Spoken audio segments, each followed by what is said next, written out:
these ambassadors for HIV and AIDS in Ghana, well, they've been going around the country soliciting for funds, support, and what have you. And over the period, the Ghana AIDS Commission and other allied bodies have been doling out cash to several of them. Well, this morning, Joyce, Dzidzor, Mensah, who has to all of us has been living with HIV for a period now, has come out to say that indeed she's not living with HIV. She hasn't got HIV. Well, she's joined us on the line now. Good morning, Auntie Joyce. Good morning.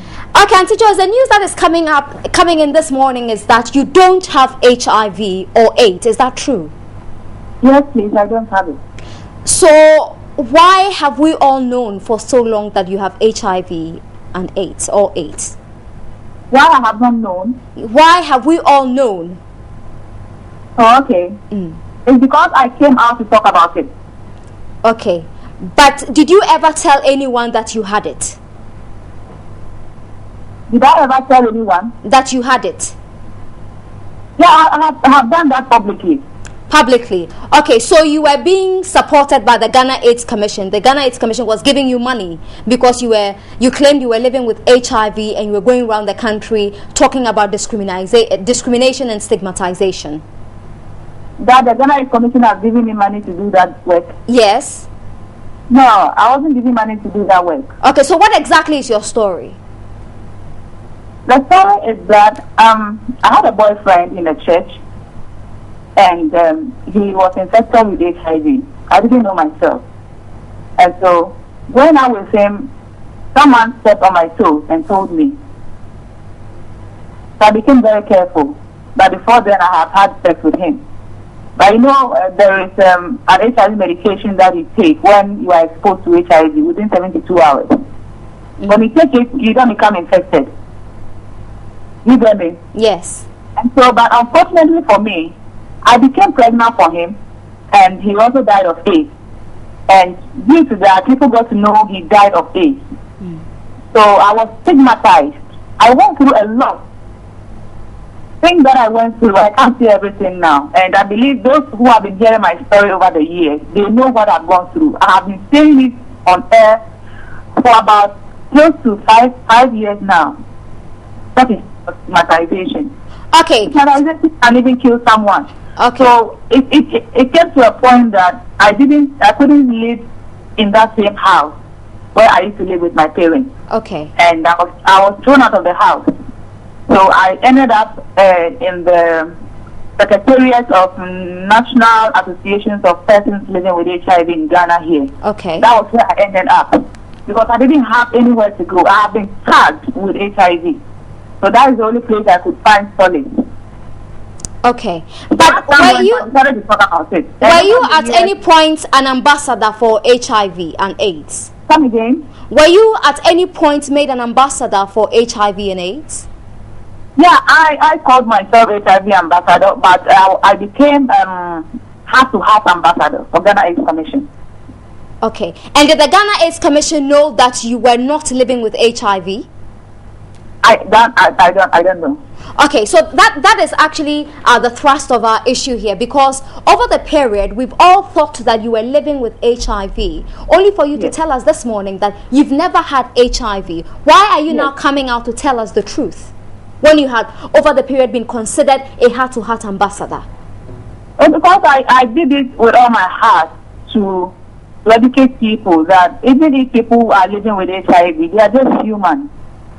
And you bear with me that over the years, the advert that has been on air is about, it goes like, people living with HIV are just like you and I. Yes. And it's like, it looks like people living with HIV are a group of people that are put somewhere that look like human beings.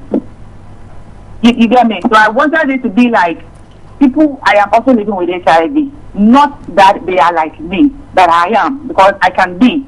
Because HIV can affect anyone at any time. So Joyce, even though I wasn't, I was stigmatized as if I were. Okay, Auntie Joyce.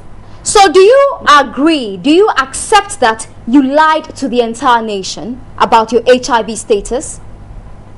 People lied about me as well. So I have to put myself in the shoes of people living with HIV to tell story of millions. So, if I was alone. because all this period, a lot of us had invested so much in you. We invested time in you, talking to you as though you were living with HIV. I'm sure you benefited from the Ghana AIDS Commission. You received some cash benefits at some point. So you lied to an entire nation about your status. You know what? You are saying I have received money from Ghana AIDS Commission. I went into a contract with them, which is a different issue, and I think that is not a subject matter now. Okay. Whether I have received money from Ghana AIDS Commission or not, I think you should also ask them. Okay, Because like but I said, you entered a contract with them. Whether I receive money from them or not, it is possible that I don't receive money from them, but I'm still working. That is also possible. But I'm asking you, whichever contract you entered into with the Ghana AIDS Commission was based on the fact that you were living with HIV, so you lied. Okay. Did you lie? I lied. Did you lie? I lied. No, I saw it in a different way to help others get tested. But you deceived the Ghana AIDS Commission, and for that matter, all of us in this country. I mean, we are happy you are not living with HIV, but you deceived us. I don't think it's a crime not to live with HIV. It is not a crime to live with HIV, and it's not a crime to live with HIV, or not to live, or the other way. Nobody said it's a crime. We are not talking about crime here. We are talking about the fact that you misled us. Can I say something? Yes, please. Is it a crime to stigmatize and abuse somebody because they perceive the person is living with HIV? Perception, yes. It is bad for anybody to discriminate against you. I was beaten because I was perceived to live with HIV. And I want to ask, is there any law in this country that fights for people like this? There is a law that fights for people who are discriminated against. Somebody was molested, somebody was beaten. So, Auntie Joyce, are you justifying the lie you told? Are you justifying the lie you have told all of us? I don't see it as a lie, because my programs have benefited a lot of people. After I speak with you now, almost every day I take people to the hospital. Couldn't you have educated all of us if you were not living with HIV? I mean, I sit on TV and I talk about discrimination and stigmatization, and I don't have HIV. I still do it. I don't have to lie to an entire nation that I have HIV. Don't you think you have done a disservice to even people living with HIV? Come again? Don't you think that you have done a disservice to the people living with HIV, the people who thought you were one of them, and within all that period, you had lied to them? They shouldn't be disappointed. And I realized I couldn't continue with it, even though it is saving lives. Are you aware that you can be sued? I released this because I wanted to make an apology. Okay. So if you read carefully, you will see that I made an apology. Okay. All right. But are you aware that you can be sued? Come again? Are you aware that you can be sued in court for this? In court? Yes. No, something like that. Okay. Now, you said you wanted to render an unqualified apology. I'll give you the opportunity to apologize. No, but your line is not very clear. What did you just say? You said you wanted to offer an apology, render an apology, and I'm asking you to go ahead and do it. See what I can do. Are you going to apologize? Yes, I did that in the papers. That is what I did. Okay, for those who haven't read the papers, would you want to apologize on TV? Yes, I would want to apologize. But even though it was for a good cause, some might still believe that I have deceived them, and it might be true. So I'm deeply sorry. Even though it is saving life, I'm deeply sorry for doing what I did. But I thought, because of what I went through, a lot of people are still going through the same. I wanted to put myself in their shoes. So why have you come out then? Why have you come out to say that indeed you are not living with HIV? Why have you come out this morning? So many reasons. Tell us. I think I couldn't continue with it. And secondly, anytime I travel out of Ghana, people say I'm dead. Recently, it was all over the place. My stepfather nearly collapsed because he heard I was dead. Before I traveled, I had a call that where I used to live, people said I'm dead. Somebody saw me in the market and I was looking very skinny and I died. At the church, somebody came to announce at the church that I was dead. Even some of the schools I've been to, most of the students, when I came back from Amsterdam, one called me and she was crying that they have been crying all along that I'm dead. I have family. I have people who love me. I have kids.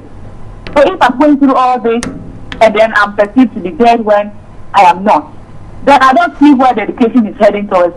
Okay, but okay, so you are expecting that for the many people who believed that you were living with HIV, you're expecting them to forgive you for lying to them.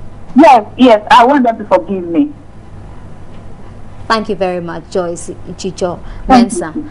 And you have been, she claimed that she had been living with HIV for a very long time, and she was actually benefiting from, she doesn't want to say that she took money from the Ghana AIDS Commission, but of course if you're a heart-to-heart ambassador, at least transportation and what have you, she benefited. I mean, but even whether it was cash or no, she benefited some way. But I'm absolutely appalled by the story. And for me, I didn't feel as if her apology was sincere enough. Yeah. If she's saying that she wants to come out and apologize, then render an unqualified apology. But she kept going on about trying to justify it, even though it was for a good cause. Then why are you coming out now? Continue with that good cause. Yeah.